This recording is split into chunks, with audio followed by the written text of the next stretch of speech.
বাংলাদেশের বাইরে পৃথিবীর বিভিন্ন প্রান্তে যে যেখান থেকে চ্যানেল আই দেখছেন আপনাদের সকলকে সাদর আমন্ত্রণ তৃতীয় মাত্রা দেখবার জন্য সাম্প্রতিক নানা বিষয় নিয়ে আলোচনার জন্য আমার সঙ্গে স্টুডিওতে রয়েছেন আমার ভাই বসা আছেন বাংলাদেশ জাতীয়তাবাদী দল বিএনপি দলীয় সাবেক সংসদ সদস্য এবং বাংলাদেশ জাতীয়তাবাদী দল বিএনপি কেন্দ্রীয় নির্বাহী কমিটির কোষাধ্যক্ষ এম রশিদুজ্জামান মিল্লাত এবং আমার ডানে রয়েছেন বাংলাদেশ জাসদের সাধারণ সম্পাদক এবং সাবেক সংসদ সদস্য নাজমুল হক প্রধান। স্বাগত আপনাদের দুজনকে তৃতীয় মাত্রায়। সবার কৌতূহল এবং সংশয় দৃষ্টি ফেব্রুয়ারির দিকে, ফেব্রুয়ারি মাসে নির্বাচনটা হবে কি না, এবং এই প্রশ্নটা অনেকের মধ্যে আছে যদি নির্বাচন হয়ও সেটা কী ধরনের নির্বাচন আসলে হবে, কতটা ভালো নির্বাচন হবে বা প্রধান উপদেষ্টার ভাষায় ইতিহাসের সেরা নির্বাচনটি হবে কিনা। মিস্টার রশিদুজ্জামান মিল্লাত, কি মনে করেন? ধন্যবাদ আপনাকে, ধন্যবাদ। আমাদের নির্বাচন ঘনিয়ে আসছে, আমাদের নির্বাচনী এলাকার সমস্ত জনগণকে ঐক্যবদ্ধ থাকার জন্য আমি প্রথমে আহ্বান জানাই এবং আপনার এই চ্যানেল থেকেই তাদেরকে ঐক্যবদ্ধ থেকে একটা সুষ্ঠু নির্বাচনের জন্য প্রস্তুতি নেওয়ার জন্য আহ্বান জানিয়ে আমার উত্তর দিচ্ছি। আমি মনে করি যে নির্বাচন অবশ্যম্ভাবী এবং নির্বাচন হতেই হবে এবং নির্বাচন একটা জবাবদিহিমূলক রাষ্ট্র প্রতিষ্ঠার জন্য নির্বাচনের তো কোনো বিকল্প নাই এবং নির্বাচন যে হবে এটা আমি এর আগের আপনার একটা শুরুতে বলেছিলাম, আপনি অনেকটা দ্বিধায় ছিলেন নির্বাচন কি হচ্ছে কি হচ্ছে না। এই প্রশ্নে কিন্তু আমি বলেছিলাম যে আমার দৃঢ় বিশ্বাস নির্বাচন যথাসময়ে হবে। তাতে করে আপনি কিছুটা বিচলিত ছিলেন এবং একটু বিশ্বাস অবিশ্বাসের দোলায় চলছিলেন আর কি। আমি বলেছিলাম যে নির্বাচন অবশ্যই হবে। আমি অবশ্য সেখান থেকে নড়েছি কিনা আপনি বুঝতে পেরেছেন আমার অবস্থান থেকে? না, সেটা ঠিক আছে, কিন্তু যদিও আপনাদের নেতৃবৃন্দের কেউ কেউ বলছে যে যারা নির্বাচনে সংশয় প্রকাশ করবে তারা গণতন্ত্রের শত্রু। অবশ্যই আমিও বলি তাই। তো তাহলে আমিও গণতন্ত্রের শত্রু? না, আপনি তো গণতন্ত্রের শত্রু না, আপনি নির্বাচন চান। নির্বাচন চাওয়া তো বটেই, কিন্তু নির্বাচন নিয়ে সংশয় প্রকাশ করা যে নির্বাচন হবে কিনা ফেব্রুয়ারিতে হবে না এই কথা যারা বলছে আর কি, নির্বাচনটি হবে কিনা। যাই হোক, গণতন্ত্রের শত্রু মানে রাজনৈতিক ভাষায় তো অনেক কথাই বলা যায় আর কি। যখন আপনার আমাদের ভারপ্রাপ্ত চেয়ারম্যান তারেক রহমান আর চিফ অ্যাডভাইজারের বৈঠক হয়েছে, তখনই এটা মোটামুটি সিদ্ধান্ত গৃহীত হয়েছে যে বাংলাদেশের আপামর জনতা নির্বাচনের জন্য বসে আছে। এবং এখন তো আমাদের ডক্টর মোহাম্মদ ইউনূস প্রধান উপদেষ্টা তিনি বলেছেন যে আগে তবুও একটু কথা ছিল প্রথম যে আমাদেরকে ছাত্ররাই বসিয়েছে, এখন কিন্তু তিনি বলছেন যে সমস্ত জনগণই আমাকে বসিয়েছে এবং এটার উত্তরণ ঘটানোর একমাত্র পথ, গণতন্ত্র আনয়নের একমাত্র পথ, যেটা হলো নির্বাচন। এবং দেখেন এটার সঙ্গে যোগ সদস্য আছে, মানে একটা কথার মিলও আছে। গণতন্ত্র আপনি অনেকবার বলেছেন নির্বাচন হওয়া দরকার, গণতান্ত্রিক একটা রাষ্ট্র হওয়া দরকার, গণতন্ত্রের জন্যই আমরা ফাইট করেছি 17 বছর এবং এই 17 বছরের আন্দোলনের প্রেক্ষিতে একটা স্ফুলিঙ্গ হলো, তারপরে আমরা একটা দ্বিতীয় স্বাধীনতার মতো স্বাধীনতা পেলাম, মানে আমরা ফেসিবাদ থেকে মুক্ত হলাম। এখানে তারপরে কিন্তু সেনাপ্রধানও বলেছিল যে 18 মাসের মধ্যে আমি নির্বাচন দেখতে চাই, এরকম একটা অভিপ্রায় তিনি করেছিলেন এবং সেটা ফেব্রুয়ারিতে হলে কিন্তু 18 মাসের মধ্যেই হয়, মানে অগাস্টের 8 তারিখে আপনার সরকার গঠন হয়েছিল এবং যদি ফেব্রুয়ারির 8 তারিখের মধ্যে 7-8-এর মধ্যে নির্বাচনটি হয় তাহলে তার 18 মাসটি পূর্ণ হবে। এবং আমরাও যারা একটা নিশ্চয়ই আপনি জানেন যে বড় দল এবং যেহেতু আওয়ামী লীগ এখানে প্রতিদ্বন্দ্বিতা করবে না বলে আমরা আশা করছি, বিশ্বাস করছি। মানে করবে না, না করতে দেওয়া হচ্ছে না? মানে করতে দেওয়া হচ্ছে না, যেহেতু তাদের কার্যক্রম নিষিদ্ধ, তারা হয়তো নিজেরাও করবে না, আর করার সাহসটা এখন একটু কম, কারণ আওয়ামী লীগের কি সাহস আছে কিনা আমি আপনার সঙ্গে একমত হয়েই বলছি যে সাহসটা কম, কিন্তু সাহস আছে কিনা সেটা বুঝতে হলে তো আসলে সুযোগটা দিতে হবে। সুযোগ না দিলে আপনি বুঝবেন কিভাবে? সুযোগটা দেওয়ার বিপক্ষে কিন্তু আমরা ছিলাম না কোনো সময়। এখন আমরা প্রথম দিকেই বলেছিলাম যে জনগণই সিদ্ধান্ত গ্রহণ করবে তারা থাকবে কি থাকবে না, সেটা তো সরকার, অন্তর্বর্তীকালীন সরকার এখন সরকার চালাচ্ছে, তাদের সিদ্ধান্ত অনুযায়ী তো কাজ হচ্ছে। এবং আমার ধারণা যে যেহেতু কোনো পতিত সরকার এরকম নজির নাই যে এইভাবে গণ অভ্যুত্থানের পরের পতন হওয়ার পর আবার তাদের পুনরুত্থান হয়েছে, সেই কারণে আমি মনে করি যে এবার হয়তো আওয়ামী লীগের অ্যাবসেন্সে ইলেকশনটা হবে। এবং অনেকগুলি দল আছে, এবং আওয়ামী লীগের যারা ভালো সমর্থক যারা ছিল, যারা গণতন্ত্রে বিশ্বাস করত, তারাও কিন্তু শেখ হাসিনাকে পছন্দ করতো না। এটা আপনিও জানেন, আমরা সবাই জানি। অনেক সিনিয়র নেতৃবৃন্দের মধ্যেও কিন্তু ফাটল ছিল এই নিয়ে, যে তার একনায়কতন্ত্র এবং স্বৈর শাসন নিয়ে কিন্তু কথাবার্তাও বলেছে অনেকেই। সেই কারণে আমার মনে হয় যে কিছু যারা আওয়ামী লীগের সমর্থক রয়েছে, সমর্থক নাই এই কথা বলবো না, অনেক সমর্থকই রয়েছে, এখন হয়তো কমে 20% হতে পারে বা 15% হতে পারে, আগে তো 30, 35, 40% পর্যন্ত ছিল। সো এরা ভোট দিবে, হয়তো ভোট দিবে তাদেরকে যাদের দ্বারা এলাকার উন্নয়ন হবে, উন্নতি হবে, এবং এই সংশয় থাকবে না, তারা নিজেরা শঙ্কায় থাকবে না, এই ধরনের লোককে তারা ভোট দিবে। যে একটি স্বচ্ছ লোক, একটা মানে যে মানুষটি সবাইকে ঐক্যবদ্ধ রাখতে পারবে, এলাকার শান্তি শৃঙ্খলা বজায় রাখতে পারবে, তাদেরকেও তারা ভোট প্রদান করবে বলে আমার বিশ্বাস। মিস্টার নাজমুল হক প্রধান। ধন্যবাদ আপনাকে। একটা বিষয় হচ্ছে যে বাংলাদেশে গণঅভ্যুত্থান বিপ্লব এটি প্রথম নেই, এর আগেও হয়েছে। পাকিস্তান তো বড় অভ্যুত্থানই হয়েছে, 69 গণঅভ্যুত্থান। গণঅভ্যুত্থানে মুসলিম লীগের ক্ষমতা তো গেছে, এরপরে ভোটের মাধ্যমে মুসলিম লীগ পরাজিত হয়ে গেছে। ফলে সেই জায়গায় কিন্তু ভোট নিয়ে কোনো কোশ্চেন তৈরি হয় না জনমনে, যে ভোটটা হবে কি না। এই এখন এলএফও করে, লিগাল ফ্রেমওয়ার্ক করে ভোটটা করে ফেলতাম। ইতিহাস টান সেই কারণে, ইভেন কি 90-এর আন্দোলনে আমরা জানি এসএ সাহেব প্রায় 9 বছর ক্ষমতায় ছিলেন, উনি পদত্যাগ করছেন, উনি জেলে গেছেন, ভোট হয়েছে, এবং ভোটে 3 মাস ভোট হয়েছে, ভোট নিয়ে কোনো সংশয় ছিল না। ভোটে আপনার ন্যাচারালি এখানটায় বিএনপি আপোজিন নেত্রী ছিল, বেগম বিএনপি ক্ষমতায় এসছে। এইবার এটা গণঅভ্যুত্থানে ফ্যাসিস্ট সরকার পতনের পরে এটা ভোট নিয়ে সংশয় তৈরি হয়েছে। এই সংশয়টা কিন্তু এমনি এমনি তৈরি হয়নি। যারা গভর্নমেন্টে ফর্ম করছে, অন্তর্বর্তীকালীন সরকার, এই অন্তর্বর্তীকালীন সরকার প্রথম ভোট নিয়ে সংশয় তৈরি করছেন নিজেরাই। উপদেষ্টা হওয়ার পরে কতদিন ওনাদের মেয়াদকাল আছে, ভোট পরে হবে, তাই ইত্যাদি বলা শুরু করেছেন। ফলে ভোট নিয়ে জনমনে একটা সংশয় তৈরি হয়েছে, এক দিক সরকারের, অন্তর্বর্তী সরকারের কার্যক্রম করেন। দ্বিতীয়ত হচ্ছে, আমরা যারা আন্দোলনকারী শক্তি ছিলাম, আন্দোলনকারী বলতে আমি যারা বিগত ধরেন যে 16 বছর ধরেই বিএনপি নির্যাতিত ছিল বিএনপি, জামাত, আলতা পার্টি। এরপরে আমরা অন্যান্য দল যারা সরকারের পতন চেয়েছিলাম, যে ফ্যাসিস্ট সরকার আর না, তারা সবাই মিলে এই সরকারের উচ্ছেদ হওয়ার পরে আমাদের সেই কী বলা যায়, যে সেই কন্ট্রোল, নিয়ন্ত্রণটা আমরা রাখতে পারি নাই। দুইটা কারণ। এক, অস্থায়ী সরকারের অন্তর্বর্তী সরকার প্রধান উনি বললেন যে আমাকে ছাত্ররা নিয়োগ দিছে। দুই, ছাত্ররা এখানটায় ক্ষমতা শেয়ার করলেন। এই দুইটা কারণে ভোট নিয়ে সংশয়টা বেড়ে গেল জনগণের মধ্যে, যে ভোট আদৌ হবে কিনা। তারপরে পার্টি করা, নতুন পার্টি ক্ষমতার আশ্রয় নেওয়া ইত্যাদি সামগ্রিক বিষয়ে। এবং এই যে আরও যে বিষয়টা হচ্ছে যে আওয়ামী লীগকে দেখেন, মুসলিম লীগের মধ্যে পার্টি, যে পার্টিটা পাকিস্তান সৃষ্টি করছে, সেই পার্টিকে আন্দোলনে ডিফিট করা হয়েছে এবং ভোটও নিশ্চিহ্ন করে দেওয়া হয়েছে। কিন্তু এখানটায় আওয়ামী লীগকে ভোট থেকে বিরত রেখে আইন করে তাকে বাদ দিতে হবে, এই যে সংশয়টা আন্দোলনের শক্তির, এইখানটাই সমস্ত কি আমি বলবো যে এই যে ভোট হবে কি হবে না তার বীজটা নিহিত আছে। আজকে যদি আন্দোলনকারী শক্তি যারা আছে, যতগুলি দল আছে, এদের মধ্যে এই বিশ্বাস যদি থাকতো যে যেহেতু ফ্যাসিস্ট সরকারকে আমরা আন্দোলন করে ক্ষমতা থেকে হটিয়ে দিয়েছি, পলিয়ে গেছে, তো সেই সরকারের দল, সেই সরকারের ব্যক্তিবর্গ যারা দুষ্কৃতিকারী, যারা ক্রিমিনাল, তারা they should send in jail, তারা বিচারের আওতায়, তারা রাজনীতিতে তাদের কোনো সুযোগ নেই। কিন্তু এই দলটাকে যদি আন্দোলনে এমন পরাস্ত করেছে, রাজনীতিতে ইলেকশন যদি পরাস্ত করা যেত, তাহলে আমার ধারণা বাংলাদেশের রাজনীতির ভালো জায়গায় দাঁড়াতে পারত। সংশয়টা ওই জায়গার থেকে হচ্ছে যে যেহেতু আওয়ামী লীগকে আমি নির্বাচন থেকে বিরত রাখবো, তা নির্বাচনটা হলে কেমন হবে, আদৌ হবে কিনা, এবং সেই জায়গার থেকে আবার আওয়ামী লীগের বিরুদ্ধে আমাকে আবার পিআর করতে হবে। যারা পিআর চায় তাদের সম্পর্কে কি বলবো, আপনি জানেন পেপার পত্রিকায় আসতেছে পিআর ছাড়া নির্বাচন হবে না।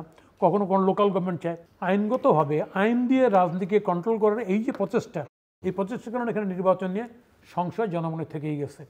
আপনি জানেন ইতিমধ্যে আপনার এই যে এনসিপি যে নতুন দলটা হয়েছে, সেই দলের পক্ষ থেকে কথাবার্তা এখানটা এসছে। আবার এই বাইরে গেছিলেন, অন্তর্বর্তী সরকার প্রধান বাইরে গেছিলেন, বাইরে গিয়েও কথা বলেছেন, সেখান থেকে সংশয় আছে। আবার আমাদের স্বরাষ্ট্র উপদেষ্টা সাহেব উনি মাঝে মধ্যে এমন কথা বললেন যেগুলি পাবলিক হাস্যরস কৌতুকই মনে করে। ফ্র্যাঙ্কলি উনি বলছেন এমন নির্বাচন হবে যে নির্বাচন তীব্র কখনো হয় নাই, পাবলিক এটা নিয়েও হাসে যে আসলে কি উনি কি এটা রস করতেছেন নাকি। ফলে নির্বাচন নিয়ে সংশয় থেকে গেছে যতক্ষণ পর্যন্ত নির্বাচনের শিডিউল ঘোষণা হয়ে নির্বাচনের সমাপ্ত হয় তখন মধ্যে এই সংশয় থাকবেই, যত কথাই বলুন না কেন। এখন এটা সংশয় প্রকাশ করার কারণে কেউ যদি বলে যে এটা ষড়যন্ত্র, তাহলে ভুল কথা বলা হবে, এটা ঠিক হবে না। নির্বাচন না চাইলে ষড়যন্ত্র বলা যেতে পারে, নির্বাচন না চাইলে, কিন্তু নির্বাচন চাইলেন আপনি হবে কিনা বা ভালো নির্বাচন হবে কিনা সেটা নিয়ে সংশয় প্রকাশ করলে যদি কেউ গণতন্ত্রের শত্রু বলেন তাহলে তারা কতখানি গণতন্ত্রের পক্ষে সেটা একটু পুনর্মূল্যায়ন করার দাবি রাখে। যে আপনার কাছে আমি একটু বুঝতে চাই, আপনি শুনছিলেন ওনার কথা, একটা হচ্ছে যে নির্বাচনই তো শুধু চায়নি বাংলাদেশের জনগণ বা বিএনপি বা অন্যান্য দল, একটা অবাধ সুষ্ঠু অংশগ্রহণমূলক একটা ক্রেডিবল ইলেকশনের জন্য সবাই লড়াই করেছে। নির্বাচন তো 18তে হয়েছে, 14তে হয়েছে, 24-এ হয়েছে, সেই ধরনের নির্বাচন তো নিশ্চয়ই চায় না। তো সেই বিবেচনা থেকে আপনাদের দাবি ছিল এটা নির্দলীয় নিরপেক্ষ তত্ত্বাবধায়ক সরকারের অধীনে নির্বাচন। এই দল এখন প্রশ্ন হচ্ছে যে তত্ত্বাবধায়ক নামে কি বা যায় আসে, নাম যাই হোক না কেন এই সরকারটি নিরপেক্ষ সরকার কিনা, প্রথম প্রশ্ন। দ্বিতীয় কথা হচ্ছে যে মিস্টার নাজমুল হক প্রধান যেভাবে ইঙ্গিত করছেন যে একটা নির্বাচন করবার জন্য যে ধরনের সক্ষমতা বা আয়োজন, যে ধরনের পরিবেশ তৈরি করা দরকার সেটা সরকার করতে পারছে কিনা। আপনার এই সরকারের নিরপেক্ষতা নিয়ে একটু প্রশ্ন তো অবশ্যই আছে, যেহেতু তাদের মদতে আপনার এনসিপি নামে একটা দল গঠন হলো, সেখানে একটা বিষয়, যদিও এখন কিছুটা এগুলি ধোঁয়াশা কেটে গেছে, কারণ যেটা চিন্তা করেছিল যে একটা দল গঠন করে কিংস পার্টির মতো একটা পার্টি করে এটাকে গণ অভ্যুত্থানের নামে একটু চালিয়ে দেওয়া এবং তাদেরকে সহযোগিতা করে তাদের একটা ভালো অবস্থানে এনে নির্বাচনটা দেওয়া, তার থেকে যেহেতু সরে এসছে সরকার, এখন আমি মনে করি যে সুষ্ঠু নির্বাচনের পক্ষে সবাইকে ঐক্যবদ্ধ থাকা দরকার। কারণ ঐক্যবদ্ধ যদি না থাকে তাহলে এই দেশটা আবার যদি একটা হযবরলের মধ্যে পড়ে তাহলে আমাদের কিন্তু অবস্থাটা খুবই নাজেহাল অবস্থার মধ্যে পড়ে যাবো আমরা। আপনি জানেন যে প্রজাতন্ত্রের কর্মকর্তা কর্মচারীরা সবসময় দলের লেজুরবৃত্তি করতো, তো এখনও তো করছে। এই কারণে আপনার সুষ্ঠু নির্বাচন নিয়ে অনেকের মনে সংশয় প্রশ্ন থেকে যায় আর কি। প্রজাতন্ত্রের কর্মকর্তা কর্মচারীরা এখন কাজ করতে গেলে দেখেন, কাজ বলতে তো কিছু নাই, যারা ব্যবসা করে তাদের সঙ্গে তো আমার কথা হয় এবং তারা জানে যে ব্যবসায়িক মহলটা একেবারেই মানে এমন অবস্থায় বিধ্বস্ত অবস্থা আর কি, তাদের কোনো ব্যবসা বাণিজ্য কোনো কিছু নাই। কিন্তু দেখেন যে গত সরকারের আমলে যে আপনার যে ক্যাপাসিটি চার্জ নামে যে ইলেকট্রিসিটির বিলগুলো দেওয়া হতো সেগুলি কিন্তু অব্যাহত আছে এখনও। আমরা শুনেছিলাম বন্ধ হয়েছে, কিন্তু দেখা গেল এর মধ্যে যে প্রতি মাসে তাদের বিলগুলি পরিশোধ করা হচ্ছে এবং প্রত্যেক জায়গায় আপনার যে সমস্ত কাজগুলি চলমান ছিল, যার এজেন্ট অথবা পার্টনার যারা বিগত সরকারের ফেসিস্টরা ছিল তারাই কিন্তু এখনও আছে, তারা টাকাগুলি তারাই পাচ্ছে।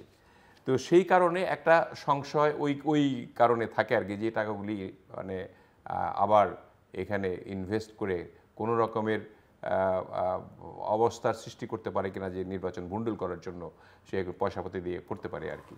তবে আপনি যে কথাটা বলেছেন যে নির্বাচন সুষ্ঠু হবে কিনা, নির্বাচন আমার কাছে মনে হয় সুষ্ঠু হবে। এই কারণে অনেক দিন থেকে মানুষ নির্বাচনে ভোট দেয় না, ভোট দেওয়ার জন্য অধীর আগ্রহ অপেক্ষা করতেছে। প্লাস যে সেনা প্রধান যেভাবে তার প্রত্যয় ব্যক্ত করেছেন যে করেই হোক আমি সুষ্ঠু একটি নির্বাচন করব।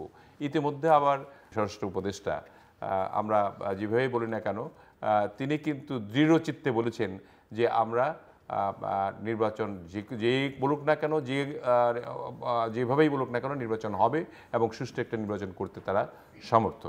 এখন সামর্থ্যবান কিনা এই প্রশ্ন আপনার কাছে আসতেই পারে, কিন্তু আমি মনে করি যে হ্যাঁ, যদি আমরা গণতন্ত্রের পক্ষে ঐক্যবদ্ধ সবাই থাকি, সবাই যদি নির্বাচনটা চাই তাহলে তো অবশ্যই এটা সম্ভব।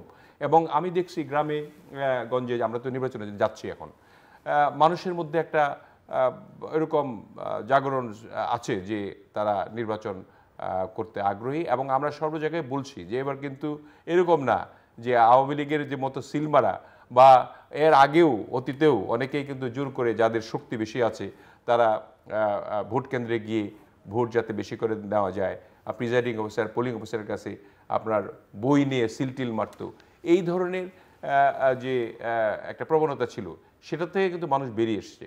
মানুষের মনে একটা ধারণা জন্মেছে যে সুষ্ঠু একটা নির্বাচন হবে, না হলে এবং ভোট যার ভোট সেই দিবে, এবং ভোট যদি একটার জায়গায় দুইটা দিতে যায় তাকে জেলে যেতে হবে, এই ধরনের একটা ভীতিও অবস্থান করছে।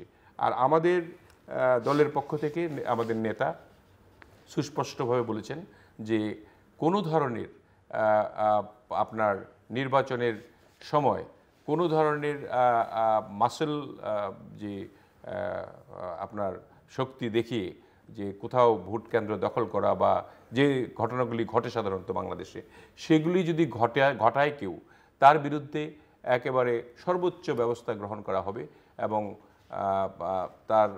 আমরা তো ইতিমধ্যে আপনি জানেন যে আমরা অনেক ব্যবস্থা গ্রহণ করেছি, এবং নির্বাচনের ক্ষেত্রেও কিন্তু ওই ধরনের নির্দেশনা থাকবে। সেই নির্দেশনার কারণে আমার মনে হয় ভোটটা সুষ্ঠু হবে। তবে এটাকে জামাত হয়তো যেহেতু পিআর পদ্ধতি করছে, তারা একটা ব্যবস্থা, তারা একটা গন্ডগোল বা একটা ভণ্ডুল করার চেষ্টায় তারা থাকবে। তো আলটিমেটলি আমার কাছে মনে হয় যে তারাও আবার ফিরে আসবে, কারণ ইতিমধ্যে একটা জরিপে তারাই নিজেরা জরিপ করেছেন, যে যদিও জরিপে আমি বিশ্বাস করি না এগুলো জরিপে, তারা বলেছেন জামাতের জরিপে নাকি 31% লোক ভোট দিতে চায় এবং বিএনপি দিতে চায় 16%। যদি তাই হয় তাহলে ভোটে আসতে অসুবিধা কোন জায়গায়? তারা তো ভোটে আসতে পারে। আমরা তো ভোটে নির্বাচিত হব এই কথাটা একদম ক্লিয়ারলি আমরা কিন্তু ডিরেক্টলি বলছি না। আমাদের যদি নির্বাচিত করে মানুষ, তাহলেই আমরা নির্বাচিত হব।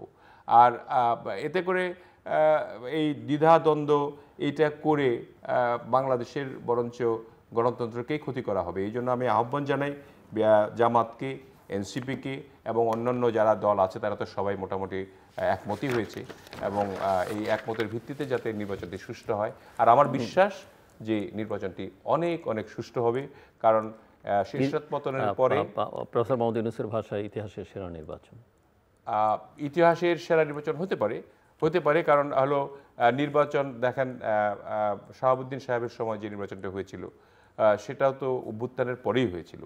এই অভ্যুত্থানের পরে এত কিছু জঞ্জাল, এই 1 বছর 1 মাসে 1.5 মাসে বা 1.5 বছরের মধ্যে যেগুলি এক্সপিরিয়েন্স হলো, এই এক্সপিরিয়েন্সগুলি যদি নিয়ে একটা সবাই ঐক্যবদ্ধভাবে আপনার সেনাপ্রধানের সঙ্গে সরকারের একটা আলোচনা হয়, পুলিশের সঙ্গে একটা আলোচনা হয়, এবং প্রজাতন্ত্রের কর্মচারীদের সঙ্গে যদি আলোচনা হয় যে না, আমরা একটা সুষ্ঠু নির্বাচন দেখাতে চাই, এখানে দল মত কোনো বিষয় নয়, কে জিতবে, আমরা বৃহৎ দল আমরাই জিতবো, বিএনপি জিতবে, এমন কোনো যদি না দেওয়া হয়, তাদেরকে ভাইব না দেওয়া হয় যে তোমরা যারা জিতবে তাদের পক্ষে, তারা যারা ভোটে যারা জিতবে তারাই জয়ী হবে, তারাই সরকার গঠন করবে, এই ধরনের ব্রিফিং যদি সুন্দরভাবে দেওয়া হয়, মোটিভেশনাল একটা কিছু করা হয়, আর যদি আর্মি স্ট্রিক্ট থাকে, তাহলে সুষ্ঠু একটি নির্বাচন। মিস্টার নাজমুল হক প্রধান, একটা বিষয় হচ্ছে যে আমাদের বিগত 15 বছরের বা 16 বছরের শাসন আমরা যে বলি না কেন, আর নির্বাচন এবং এরপর অভ্যুত্থান এবং এরপরে যে পালিয়ে যাওয়া, দেখেন রাজনীতিবিদ, আমলা, পুলিশ প্রশাসন, বিচারক, তাই না, এই ঘটনা কিন্তু কখনো ঘটে নাই। আমি বলছি নির্বাচনটা শুধুমাত্র একটা সংস্থার কাজ না, শুধুমাত্র আর্মি বা শুধুমাত্র পুলিশ বা শুধুমাত্র নির্বাচন ঠিক করবে তা না, এটা সামগ্রিক একটা সবার এই কাজটা, এই যজ্ঞটা সবার। আমরা যারা অংশগ্রহণ করব, জনগণ থেকে শুরু করে সরকারের সমস্ত অঙ্গ প্রত্যঙ্গ এখানে থাকবে।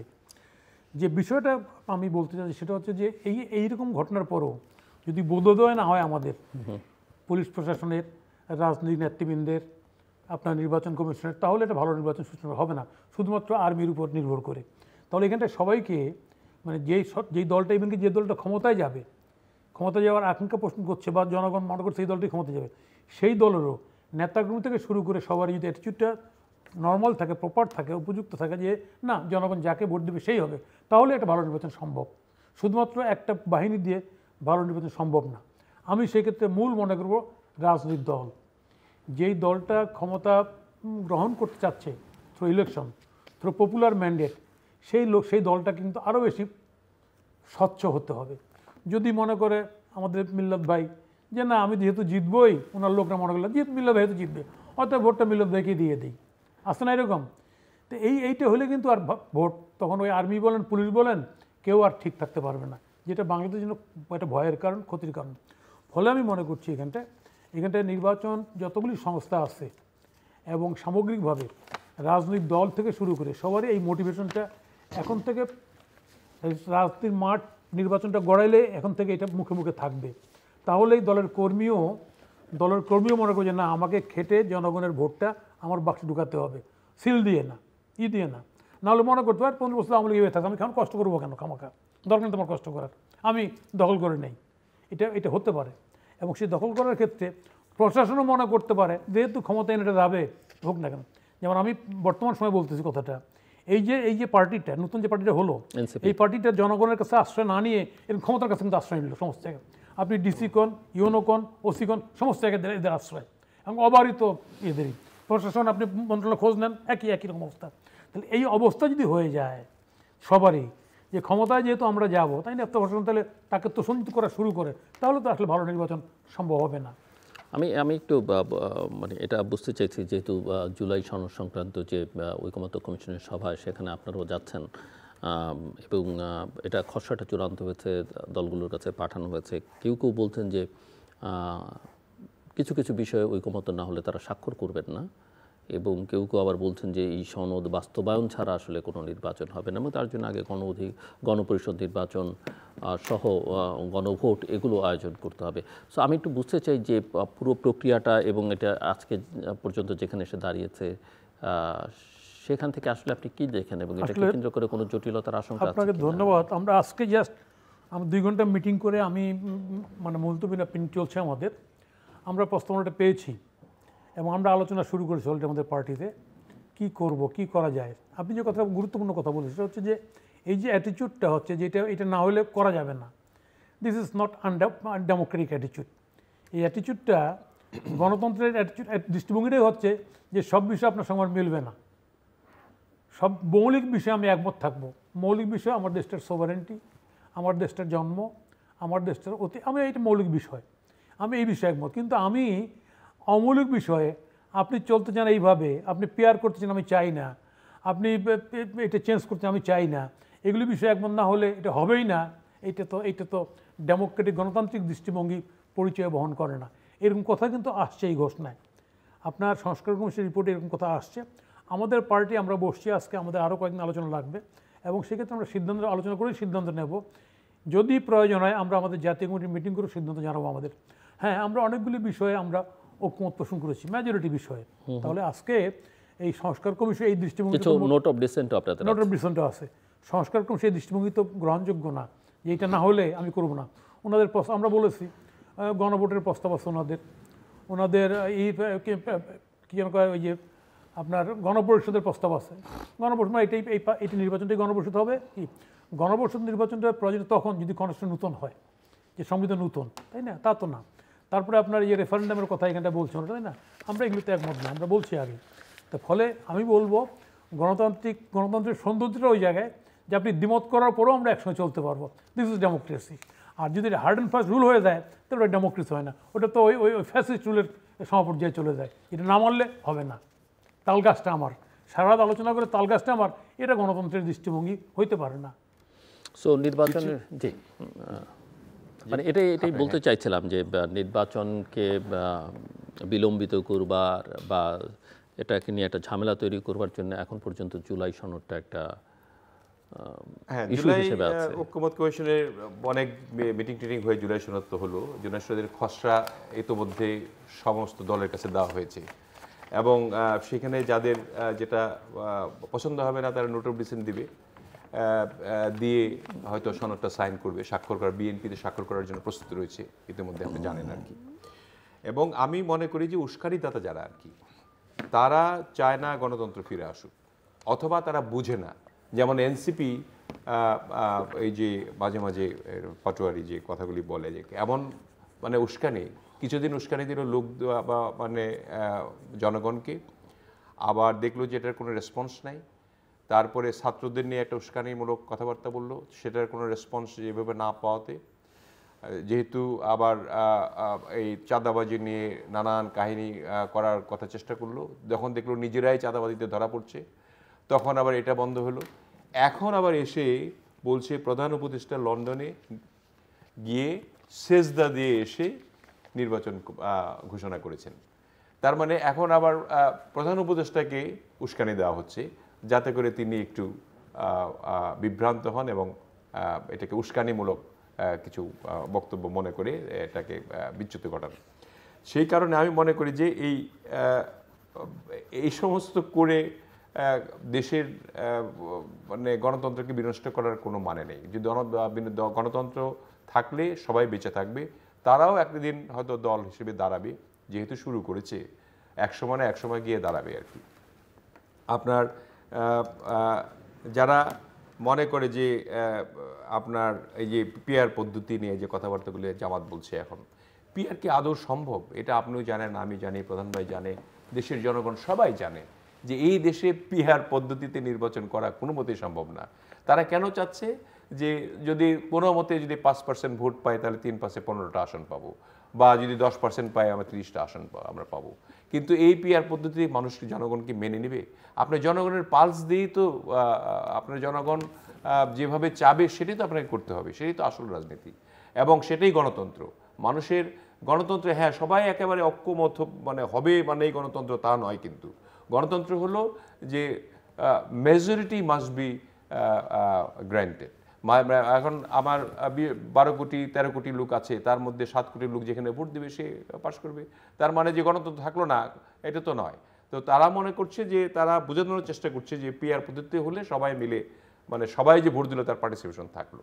কিন্তু এটাতে আপনার নেতা নির্বাচন, তারপরে আপনার মানুষ কাকে দিয়ে উন্নতি হবে, কোন মানুষটা কেমন, কাকে আপনি দিলেন ভোট, সেগুলো তো থাকলো না।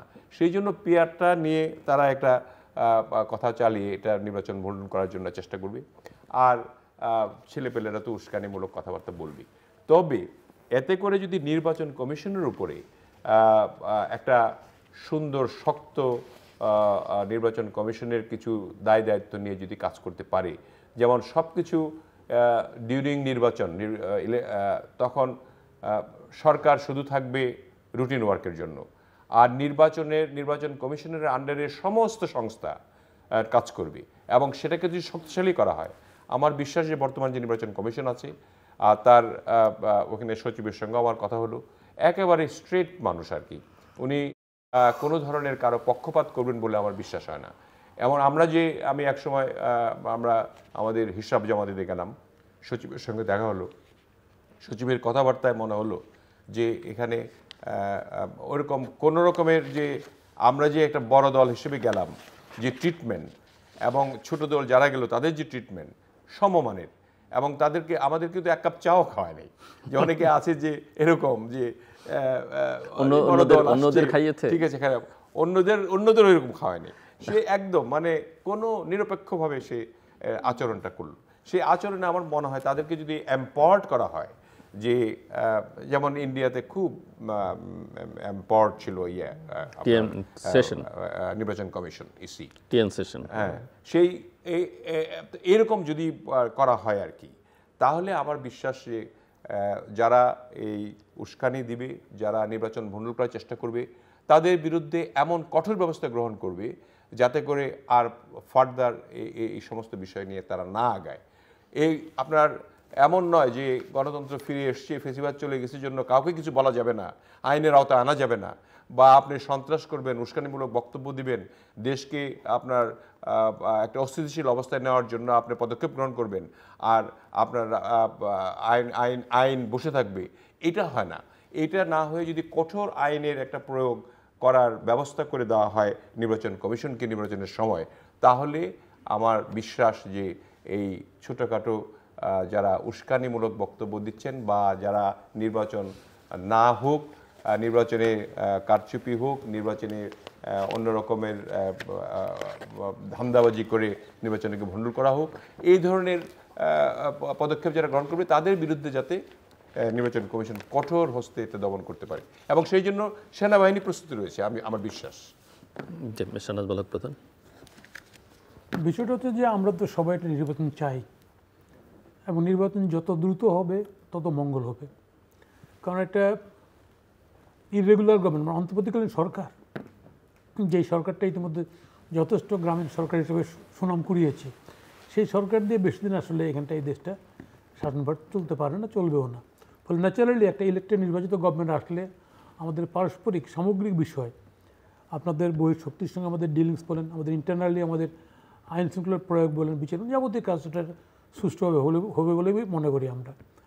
তো বাংলাদেশে এই নির্বাচনবিহীন আমরা ছিলাম, এর আগে 2 বছর ছিলাম আমরা 111-এ, এবং সেই সময় কিন্তু সেই গভর্নমেন্ট নর্মাল রুটিন ওয়ার্কটাই করছে এবং বেশি কিছু কাজ করে, তারপরেও কিন্তু অনেক সমস্যা তৈরি হয়েছিল যেগুলো আমরা দেখেছি।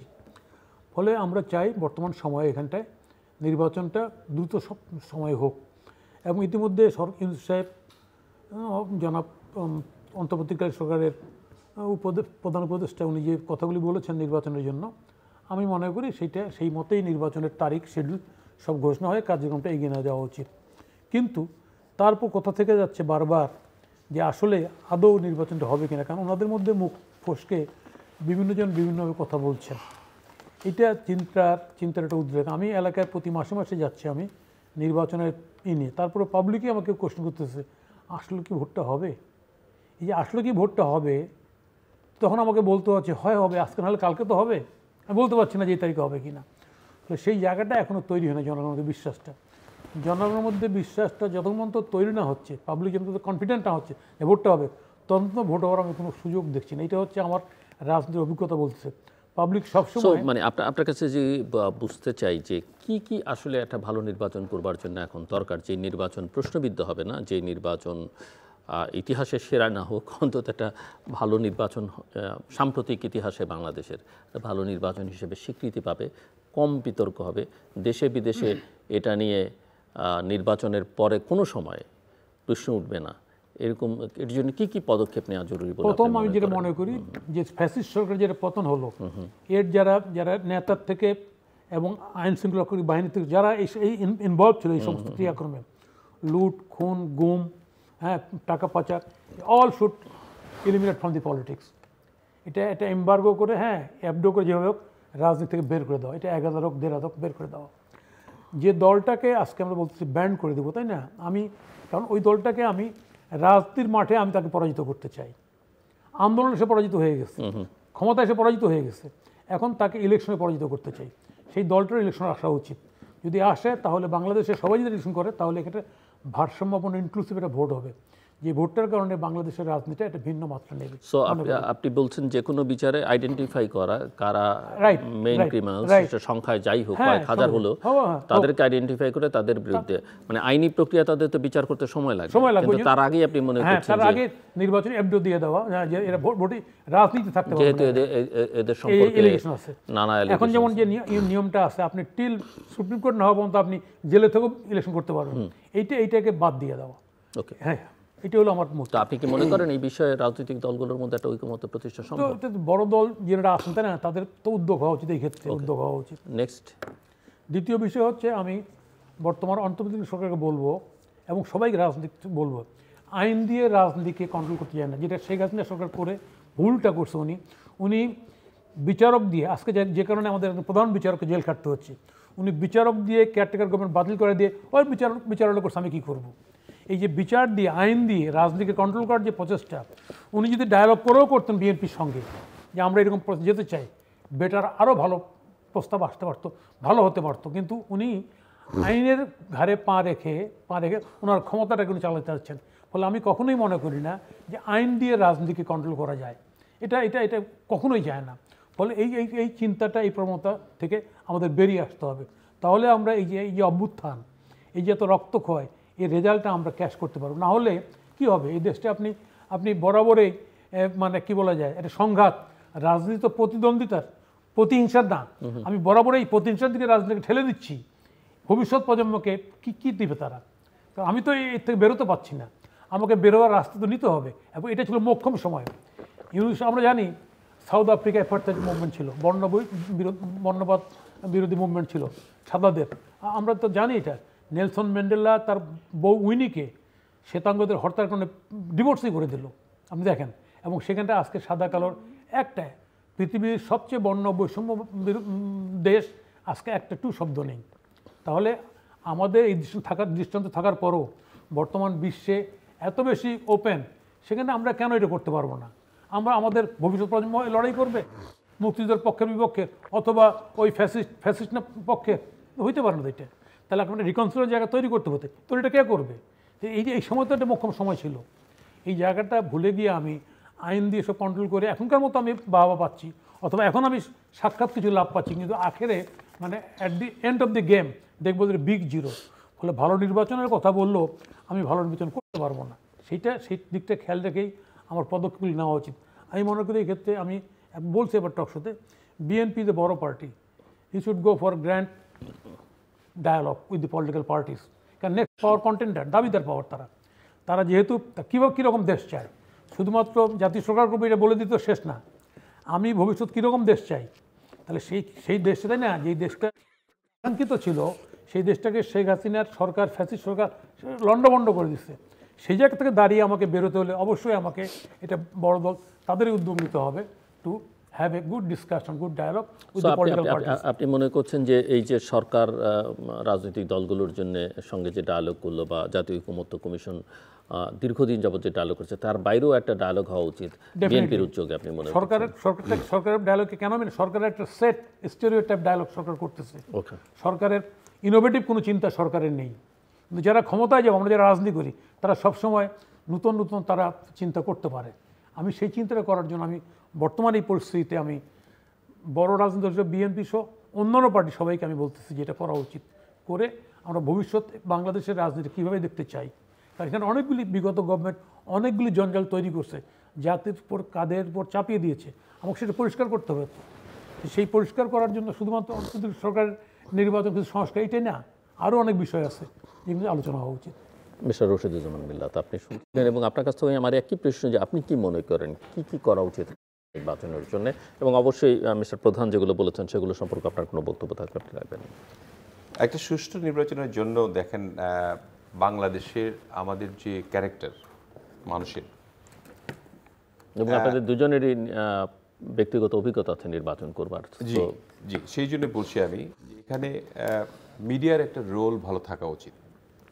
প্রপাগান্ডা, মিথ্যা প্রপাগান্ডা যাতে না হয়, যদি মিডিয়া যদি একটা ভালো রোল নেয় আর কি, যে সত্যিকার অর্থেই দেশে এটা ভালো নির্বাচন হওয়া দরকার। কারণ মিথ্যা প্রপাগান্ডায় এখন এই দিয়ে তো নানান রকম প্রপাগান্ডা চলে আর কি, সেগুলি বন্ধ করার জন্য যদি একটা ব্যবস্থা করা হয়, তাহলে সুষ্ঠু নির্বাচনের জন্য একটা মানে ভালো অন্তরা হয়ে দাঁড়াবে। তারপরে নির্বাচনে পর্যাপ্ত পর্যবেক্ষক থাকতে হবে। আপনার প্রয়োজনে প্রত্যেকটি দেশকে আমন্ত্রণ জানাতে হবে, তারা পর্যাপ্ত পরিমাণে পর্যবেক্ষক থাকবে, যাতে করে সুষ্ঠু নির্বাচনের জন্য মানুষের মধ্যে একটা ভীতি কাজ করে যে না, এখানে যারা মাসল পাওয়ার দেখিয়ে যারা কিছু করতে চাবে, ধরেন আমরা বড় দল, আমাদের মধ্যে যদি কেউ কিছু করতে চায়, তাতেও যাতে একটা ভীতির সঞ্চার হয় যে যেহেতু নির্বাচন কমিশনের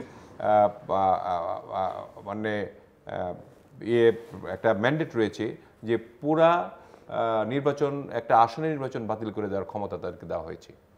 সো ওই ভীতিটা যাতে মানে মানুষের মধ্যে থাকে, এই ধরনের একটা এনভায়রনমেন্ট ক্রিয়েট করা, এবং আপনার এই প্রতিহিংসা, প্রতিরোধ এরকম থাকবে না, এই ধরনের বিষয়গুলি আমাদের দল থেকে বা বিভিন্ন এই ধরনের একটা স্পিচ দেওয়া আপনার সবার উদ্দেশ্যে, যাতে করে সুন্দরভাবে মানে সবাই ইলেকশনে পার্টিসিপেট করতে পারে।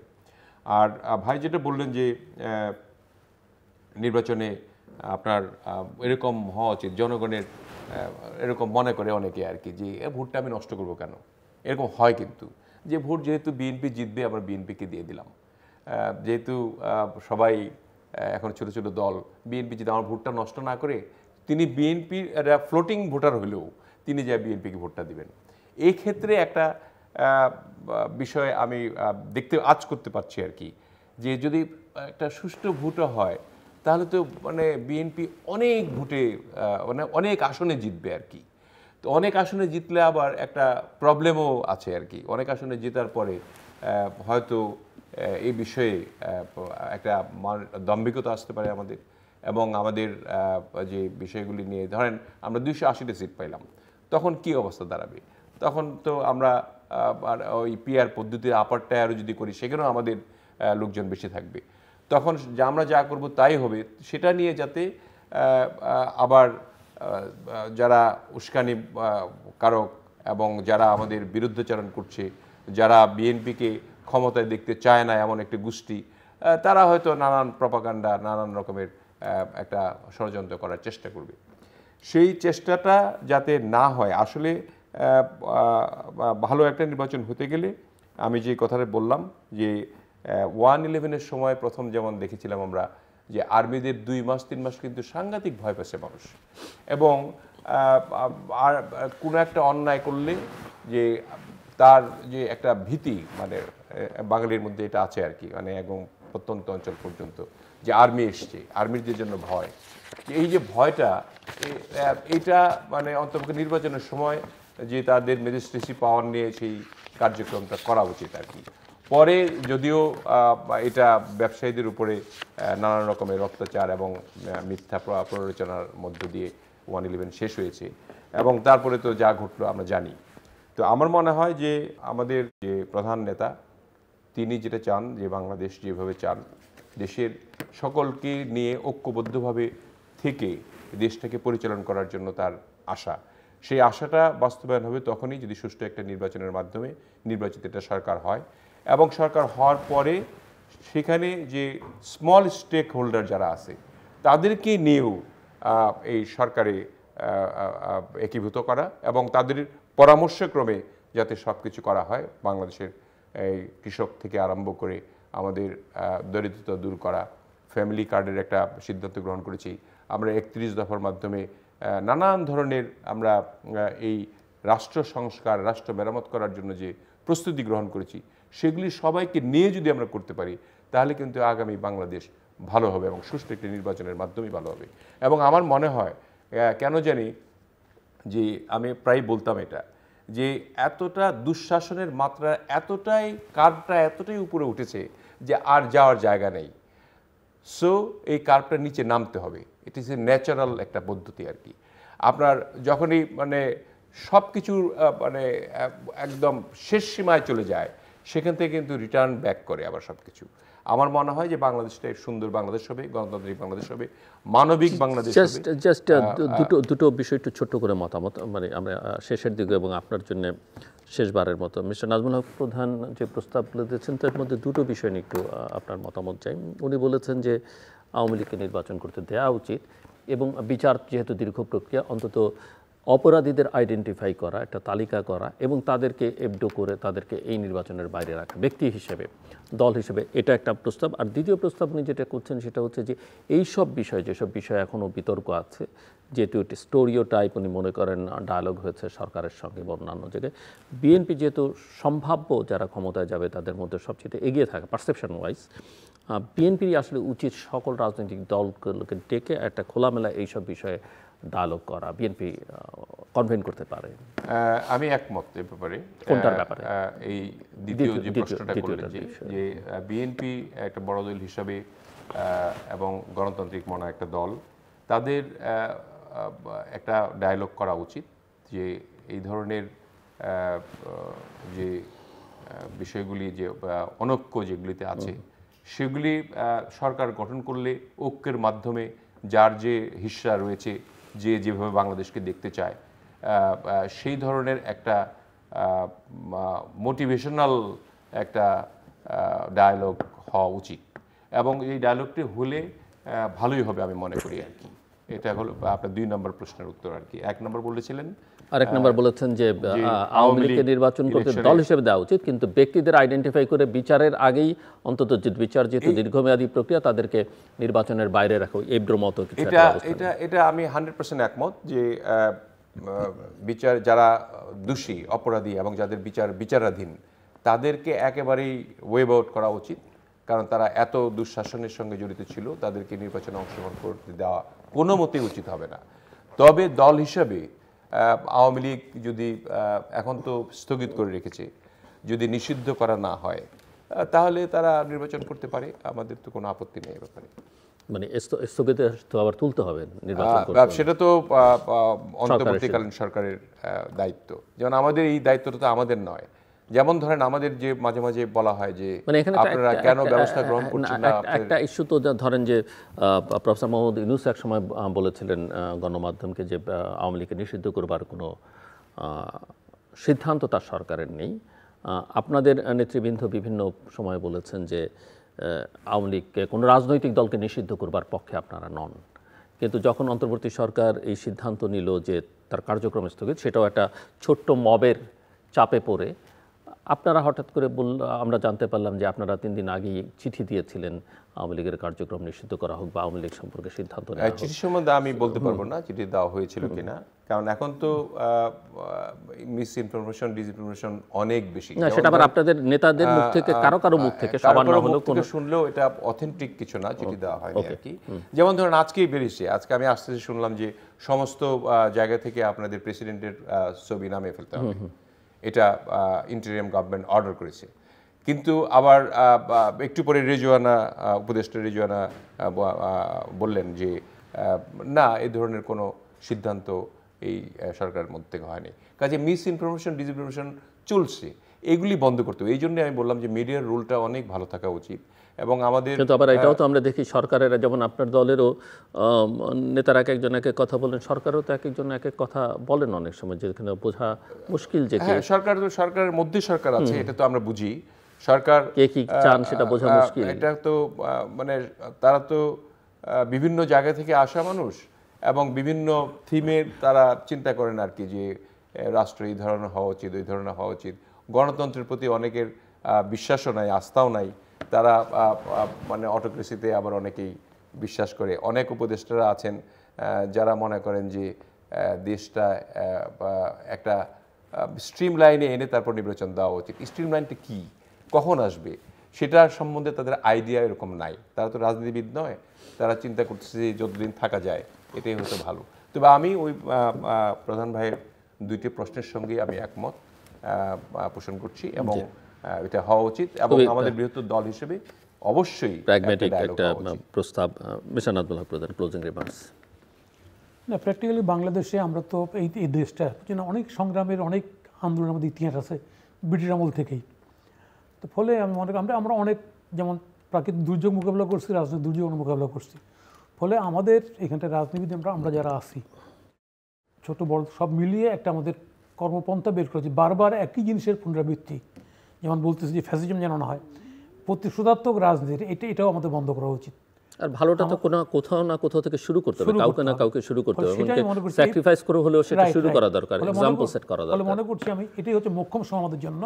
আমার কাছে কেন জানি মনে হচ্ছে আমাদের লাস্ট সুযোগ এটা আমাদের এইখান থেকে বেরিয়ে যাওয়ার জন্য। এই জন্য আমি একটু কথাটা বলতে চাই সবসময় যে আগাতে হবে দেশ, বাঁচাতে হবে জাতি, তাহলেই জীবন্ত হবে জীবন। আমার তো জীবনগুলি তো মরে গেছে আর কি, এই যে জীবন্ত হবে জীবন। এবং আমাদের মানবিক উন্নয়ন হতে হবে, সেটা আমাদের দৃষ্টিভঙ্গি থেকে আমরা সবসময় বলি যে মানবিক উন্নয়নের ক্ষেত্রে আমাদের প্রধান ভূমিকা থাকবে যদি বিএনপি সরকারে আসে। আর কিছু যোগ করবেন আপনি? না, থ্যাংক ইউ। আপনি? না, ধন্যবাদ আপনাকে।